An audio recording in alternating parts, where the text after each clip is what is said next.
नौबत ही क्यों फिर आती भी है? बोल रहा हूं मैम, जो ये भी मामला हुआ, कितना गंभीर है। राइट, न जाने कितने हजारों लड़के लड़कियों की जिनकी नियुक्ति होनी थी उसमें घोटाला करके पैसों की अगर इकट्ठा किया गया है और घोटाला किया गया है।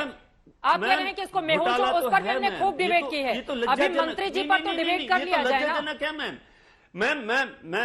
ये तो लज्जाजनक है। जैसे नारायण राणे का घोटाला लज्जाजनक था, जैसे हितेन बिश्व शर्मा का घोटाला लज्जाजनक था, जैसे सुखराम जिसको जेल हुआ था उसका बाद भी बीजेपी ने लिया, वो भी लज्जित था हम लोगों ने। ठीक है, हुआ ना मैम। गौरव भाटिया जी वो कह रहे हैं कि पहले भी घोटाले होते थे, अब भी घोटाले हुए हैं, लेकिन ममता बनर्जी ने तुरंत कार्रवाई की, बाहर कर दिया। क्या है इस पर टिप्पणी आपकी गौरव भाटिया जी? देखिए, आज देश क्या सवाल पूछ रहा है मैं ये जरूर बताऊंगा। पहली बात तो ये कार्रवाई जो हुई है ये दिल से नहीं की गई है, ये तो मजबूरी में की गई है, क्योंकि भारतीय जनता पार्टी ने दिखा दिया है कि विपक्ष की भूमिका कैसे सकारात्मक रूप में निभाई जाती है। और पहला सवाल मेरा ये है, ममता बनर्जी जो मुख्यमंत्री हैं, जिनकी नाक के नीचे इतना बड़ा घोटाला हो रहा है, अर्पिता कह रही हैं कि ऊपर तक पैसा जाता था, तो ममता बनर्जी को क्या हक है कि वो मुख्यमंत्री पद पर बनी रहें?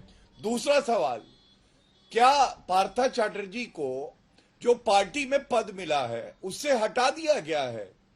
क्या ये वाजिब सवाल नहीं है चित्रा जी कि अगर कार्रवाई होनी है और वो भ्रष्टाचारी है तो जो मंत्री पद से हटाया गया मजबूरी में, उसके साथ एक पत्र और आता कि पार्टी पद से भी हटा दिया गया है, जिससे कि उनका रसूख खत्म हो जाता। लेकिन ऐसा भी अभी तक कम से कम हमारी जानकारी में नहीं है। तीसरी बात, यहां पे और भी बड़े बड़े भ्रष्टाचारी पार्टी के प्रवक्ता बैठे हैं। देखिए, ये लूट प्रतियोगिता चल रही है, लूट सके तो लूट, कितना लूटेंगे। और आज जनता ये कह रही है कि ईडी को इडियट बुलाने वाले, ये ईडी है जिसने 50 करोड़ रुपए यहां पे जब्त किए हैं और 2000 करोड़ का नेशनल हेराल्ड का घोटाला है, और ईडी इडियट है। 1,04,000 करोड़ रुपए की संपत्ति जब्त कर चुकी है ईडी। और दूसरी तरफ राहुल आइंस्टाइन जीनियस गांधी, और वो क्या करते हैं, वो बेल पे बाहर है, लेकिन वो जीनियस है। मैं इतना ही कहूंगा, अर्पिता जी ये सवाल पूछिए, सॉरी चित्रा जी ये सवाल जरूर पूछिएगा कि ये पश्चिम बंगाल की पुलिस क्या कर रही थी जब सरकार के लिफाफों में रुपया रखा था। और सोचिए, पश्चिम बंगाल के कुत्ते कितने खुश नसीब हैं, जनता बदनसीब है कि उनकी गाड़ी कमाई को लूटा जा रहा है। कुत्ते का अलग एक फ्लैट है, वो स्विमिंग पूल जाता है, सोने के बिस्किट खाता है, गाड़ी होती है, नौकर चाकर होते हैं, क्योंकि वो पार्था चैटर्जी का कुत्ता है। ठीक है, आप सोचिए, बदनसीबी है ये कि पश्चिम बंगाल में इस तरह का ममता राज है। ठीक है, आलोक शर्मा जी, मैं आप पर आते हुए, चूंकि उन्होंने कांग्रेस पार्टी को लेकर भी बहुत सारे सवाल खड़े कर दिए हैं, जिस ईडी को आप लोग इडियट बताते हैं, उसी ईडी की कार्रवाई में इतने बड़े घोटाले का पर्दाफाश हुआ है, तो कम से कम इस मामले में तारीफ तो बनती है ना ईडी की, कि कार्रवाई हुई और जो सच है वो सामने आ रहा है, और इसी वजह से मंत्री की कुर्सी चली गई। देखिए, मैं समझता हूं कि भ्रष्टाचार का कोई समर्थन नहीं करता है। मैं 2 दिन पहले भी आपके चैनल पर था कि सख्त से सख्त कार्रवाई होनी चाहिए। इडियट तो पार्लियामेंट में उनके आंकड़ों ने कह दिया है, ईडी के जो आंकड़े आए हैं वो क्या कह रहे हैं, वित्त मंत्रालय ने क्या कहे हैं, वो सब देख रहे हैं, पूरा देश देख रहा है।